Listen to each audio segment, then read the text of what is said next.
Season's greetings, everybody. Happy holidays. This is Scott Harrison. I'm the artistic director of Ironweed Productions, and we are coming to you live from Santa Fe with Talking Theater Live. And I'm here, delighted to be here with Debrianna Mansini. Debrianna, thanks so much for joining me. Thanks. Thanks for asking.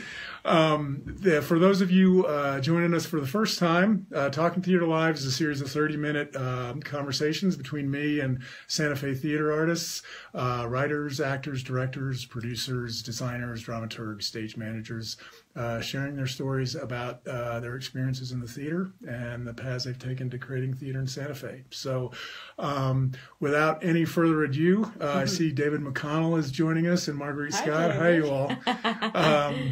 Debrianna, I just wanted to just start from the beginning and just ask you, what was your initial, when were you first kind of captured with storytelling or the imagination or the world of make-believe?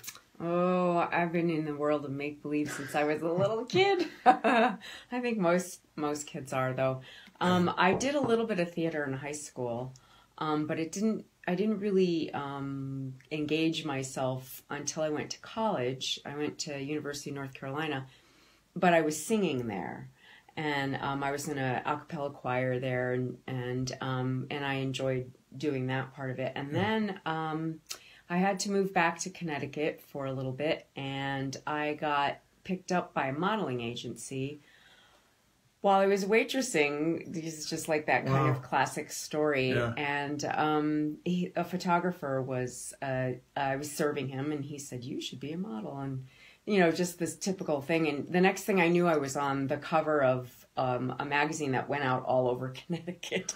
It was crazy. Yeah. So I started modeling, and then the natural progression was to move to New York. So I moved to New York, and I entered a contest, a modeling contest, and I won the contest. And if Brianna's watching, hi, she was a judge, and she sort of plucked me from that runway and said, "You should be an actor." And she was my manager. Brianna Benjamin was my manager for a good 10 years, I think. And she started me studying with members of the studio. And so I started studying in New York. And once I started that was the end.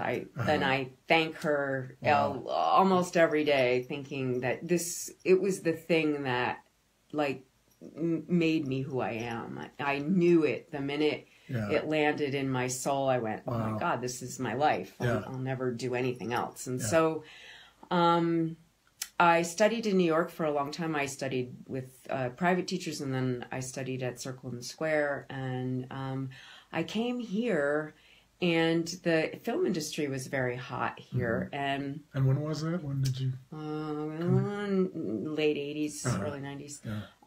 And I started working here and in film and television, and it was a hot market. So I stayed, and I went back and forth to New York and LA, and still do, but I made this my home.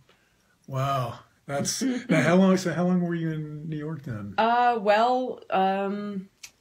don't know, probably it was off and on. I went back to New York to work not just as an actor, but also as a model for probably 15 years. So a while. Do you remember what your first role was, your first one? Yes. I got cast in a Bon Jovi video. And cool. It was really interesting. I know. I was his girlfriend. Wow. And my friend actually was working on the Thriller video at the same time. It was an interesting time in New York because everybody kind of didn't know what was happening with music videos. The unions nobody knew what was going to happen, but obviously it stuck. But when it first started, it was more about storytelling. It wasn't so much about the performer only singing and nobody else in it. It was really a story. And so I got cast as his girlfriend. That was my first job. So what was that like? Was it like working with they were great. It was before they got really, it was like right when they were, in retrospect, going to become famous. They weren't. But we all knew it. Mm-hmm. We were like, holy cow, these guys are amazing. And they were, and they were nice people. Mm. We had a great time. So yeah, that was funny. So then, of course, he became who he is. That's for sure. Yeah, man, what a great, I know, it was awesome. Experience. And I'll never forget this. The woman who was the makeup artist on that shoot, her name was Hollywood. Oh. And it was really her name. It was really funny. That's great. So yeah, it was a great shoot, and yeah, so you can still see that video. It's Only Lonely. That's the name of it. Oh man. Yeah. Wow. And do you remember like your first play that you were in? My first play. No, but I do remember the first show I got cast in here. What in Santa Fe was called The Diviners. Oh yeah. Yeah, and I met J.D. Garfield on that production, and Forrest Broadley, and a lot of actors who were, we were all here from New York. Yeah. And it was a great time to be here at that time. There was a lot of young actors who were coming out of really big, cities and just not wanting to be in a big city anymore. Yeah. So the theater scene was vibrant, and movies were vibrant. Yeah. So yeah, that was my first show here. What I did Off-Broadway in New York. So that was, while I actually got cast while I was here at the Soho Rep. And so worked around a bit. Yeah. So, and you've worked with JD recently. Oh my gosh. The Country House? Country House was the last theater production we did. We're getting ready to do The Sweetest Swing in Baseball next year. So, and he'll be on that show too. Oh, excellent. Production. Yeah. So, yeah, we've, I don't think, well, I cast him when I did my web series, Ciphers. Uh-huh. So, we worked a little bit together in film on that, but I don't think we've worked together on a film set. Mm-hmm. Hopefully we will, though. Yeah. The Diviners. Yeah, I did a production of that in theater work. I guess that's about 12 or 13 years ago now. Yeah, it's a lovely show. It's a beautiful play. Yeah, I did. I think what happened to that show, we were going to do a theater competition in Hobbs, mm-hmm. and a series of things happened, and we never made it down there. And then I got cast in The Dark of the Moon, and that was at the Greer Garson. So I've performed in everywhere you can perform in Santa Fe, I think. So do you have a favorite venue in Santa Fe? I loved being in the Garson, but that was a long time ago. They're not, they haven't opened that up to the public for a long time. Right. Yeah, I really enjoy working at the Playhouse whenever that comes up. I don't work there very often, mm-hmm. but that's such a sweet little theater. Mm-hmm, I do enjoy that. I haven't worked at Adobe Rose yet, so mm-hmm. we'll see. Yeah. That looks like a nice theater. Yeah, and then there's a new one coming. I think it's called The Swan. Oh. And I think that's where it looks like we might be performing there next year. Oh, great. So, yeah. Mm-hmm. Very cool. Yeah, I know. I did Cat on a Hot Tin Roof at the Santa Fe Actors Theater, which is where Barker Realty is now in the rail yard. That was Nicholas. Oh, Nicholas Ballas. Yeah, Nicholas Ballas' place. So that was a sweet theater too. I mean, there's been theaters all over the place. And where was the theater? Was it in the?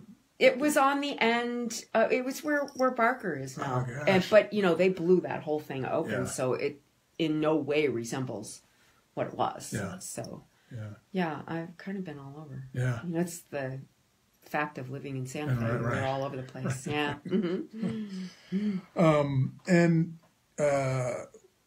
When did you?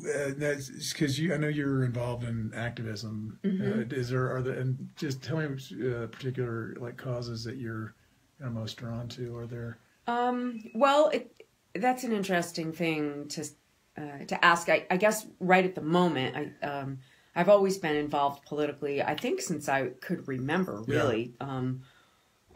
As a young person, I remember being. Did your family, was that kind of a thing in your family? Oh, really? I don't know. It's just me. Oh, interesting. The black sheep of the family. Huh. I don't know. It always attracted me to wonder about that. currently, though, my solo show, The Meatball Chronicles, is touring. And so I have approached Senator Udall and Michelle Grisham to partner with them, because both of them are carrying bills, Tom in the Senate and Michelle in the House, to end lunch shaming on a national level. We have done that in the state of New Mexico, but it's a horrible practice if people aren't aware of what it is. It's when kids who can't afford lunch or on a reduced rate program, if their parents don't pay, then the kids get shamed, basically. They either get a lesser lunch or they get marked, and it's an awful practice for kids who are already suffering, who are already poor, and they just need to eat. So I'm partnering with them. We haven't quite outlined what that will look like, where I'm touring my show next year, and which will be in some major cities. So I'd like to help raise awareness and get that bill passed. So there's a lot of things to worry about, but that seems to dovetail with my show and what I'm about personally, food and family and stuff. So. Oh, that's fantastic. Yeah. Well, then you said you were drawn to this when you were little. Do you remember kind of the first kind of issues you were intrigued by? The Vietnam War was was ending. So there was a lot of that was still around, when I was growing up. So there were vets and people who were suffering, and I don't know, I guess it left an impression on me, and because it was so controversial. Yeah. And so I think that's probably the thing that was a catalyst for me as a kid. Yeah. And with the Meatball Chronicles, I mean that's great. How there's this synergy between your activism and your love of theater. And I mean, how did that come about, the Meatball Chronicles? Well, I had always thought that cooking is very natural to me, because I grew up doing it in a big Italian family, and so I often thought I would want to write a show where I would cook on stage. That was the initial impetus. And that was years ago. So I would just start writing stories, and I had a collective of stories that I wasn't sure how they would go together. And so, I don't know, I sat on them for years. And were these stories about like your family? And my family and food and things that were resonant with me around everything. I realized that everything that was really important to me generally happened in relationship to food somehow, like around a meal or something. So there were those kinds of stories, and I wasn't really sure how to pull it together. And then Tanya Taylor Rubenstein, who was a longtime friend of mine, I ran into her at a restaurant one afternoon, and she said, it was during the downturn in the economy. She said, I think I'm going to offer a class where it would be pay what you can, and I would only offer it to certain people. And that was it. I was like, I'm in. So we worked on that in her workshop setting for a year, and she helped me pull all the stories together. As we worked over the year, we figured out what thematically evolved from all the stories. And so she helped me put it together. And then I workshopped it here. I workshopped it in LA. I workshopped it at the Last Frontier Theater Conference in Alaska. And then I went back to Tanya and I said, okay, I think I'm ready to workshop it again. And she said, no, you're going to do it. And I don't think I would have. I really am a process person. Yeah. Often on opening night, I'm standing backstage saying to myself, why am I doing this? Why? Yeah. And, it's just like, and because I love the process of finding story and character. And I continue to do that as I perform, no matter what show I'm in. And, not that I work outside the bounds of whatever the director has given. It's just digging deeper into the character and the meaning of the words and the relationships of the other actors. So I often will, mostly now I do this, I tape a reading of the show, audio tape it, and I listen to it. And I don't listen to just my part, I listen to the whole show. Because, you hear things in other people's, as a writer, I know this too, the writer did the whole thing. So the writer is giving information about the body of the show to everybody in the show. Yeah. So you hear things from the other parts of the text that inform your inner life. So anyway, so that's how I ended up doing Meatball Chronicles, because Tanya pushed me. She pushed me off the ledge, and it took off. So, I got to perform it last summer at the conference for 450 people. At the Last Frontier. Yeah. So what was that like, after having workshopped it there and then getting to perform? Oh, God, it was amazing in 1,000 different ways. Yeah. Laura Gardner, who often comes here to teach, who's a very dear friend, helped me stage it for a bigger stage, because I was used to doing it in 60 to 100 seat houses. And this was so much larger. So she helped me bring it to a bigger space, which was great for me to know that the show translated into a larger theater, because I wasn't sure. And it went really very well. So most of the theaters now that I'm still performing in are small, 100-seat houses or less, to 60 to 100. It feels good to me because you can really reach the audience. But what was surprising to me was the people that I know were sitting way in the back of that house felt like I was talking directly to them. So that was a good thing to know. That's great. Yeah. That was a nice thing to know. And you've got performances coming up then? Yeah, I do. I've partnered with a restaurant everywhere that I've gone. Oh, so cool. Yeah, so I speak to the chef, and then I don't want them to cook what I talk about, although I do talk about a fair amount of food. Yeah. I do want them to prepare something inspired by the show, but mostly inspired by their own relationship to family and food and what that means to them. Yeah. So at the end of whenever I decide that is, I'd like to write a cookbook with my own recipes and the recipes of all the chefs that have participated. So, oh, what a great idea. Yeah. So LA, Seattle, and Chicago are coming up next year. And then I'll see what happens, after the first half of the year as that goes, where I'll end up after that. Oh, that's what an adventure. That's so great. Now, had you done any solo work before this? Or? No, I've done a two-person show where I carried a lot of the dialogue. But seriously, by yourself, it's a whole other ballgame. Yeah. So what are obviously you're not, there's the things, you're not on stage with someone else. Right. Not, what are some of the other just kind of unique things about the experience of solo shows? Well, when it's one you've written, there is zero to hide behind. They're your words. There's nowhere to go. It is the ultimate exposure as a performer. So, when I rehearsed my show, I did that Grotowski exercise. I don't know if you know, where you take each word and you fill it fully. Mm-hmm. And so I rehearsed my own show for a long time, because it takes a long time to get through that exercise.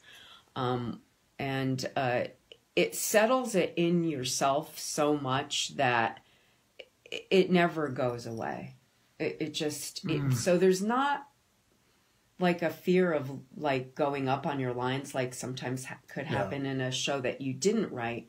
Although I have to say, memorizing my own lines wasn't any easier. Oh, yeah? Yeah. So there's that. I wrote it specifically, with specific words, and I placed them specifically. Yeah. So I needed to memorize it the way I wrote it. Right. It also gave me and I've always had a very deep appreciation, because I've always written since I was a little kid. Yeah. Writing wasn't new to me. But appreciation for the words of the script. I don't like to change them. I've always been that way, though. Yeah. I make... The author wrote it there for a reason. Mm-hmm. So it's our job as actors to find out why they wrote it that way. Right.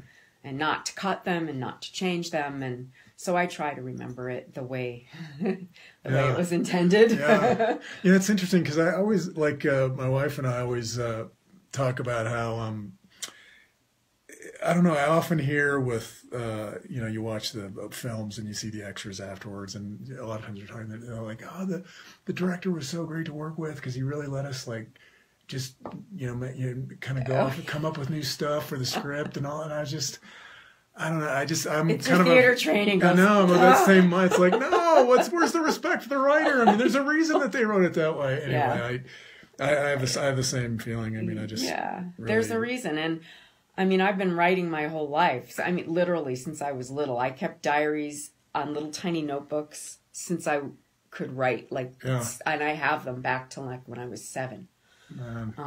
And so I've always done that, and there were reasons why he wrote the words. I guess I've always known that, and so it's a respect for a writer that I feel is in the film industry isn't as honored in many ways as it is in theater for sure. So did you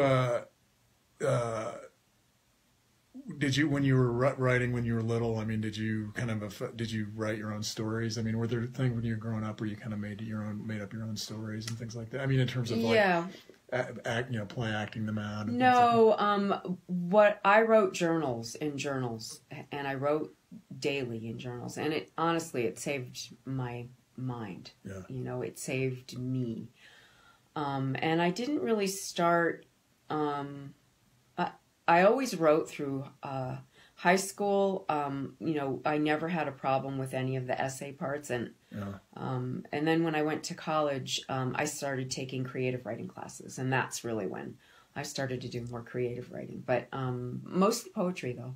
Oh, interesting. Yeah. I won a national poetry writing contest when I was a freshman in high school. Gosh. I mean, college, sorry. Yeah. Do you still write poetry then? Sometimes, not as often now. I've gone from, poetry to writing my own solo show, but also my web series. And now I'm really interested in expanding that idea. But although, who knows now with net neutrality, I'm not going to be able to, produce the way we did. I called Cyphers my New York film school without having to go to film school. Right.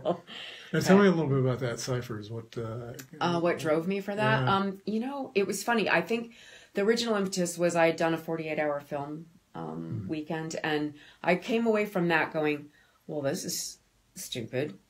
There's all these people who want to make a movie. Why don't we actually write something we want to write instead of, going on this like 48 hour, like banging your head on the table and no sleep and trying to get it done in 48 hours. So I got together a group of people and I said, let's do something.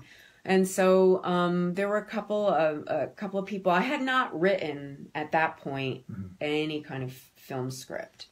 So I collaborated with a couple of other writers, and I had the idea of what I wanted to write, which, talking about my activism, it was about Monsanto and the bees dying, and it felt like that was made for science fiction. So that was the jumping off point of what that script started to be.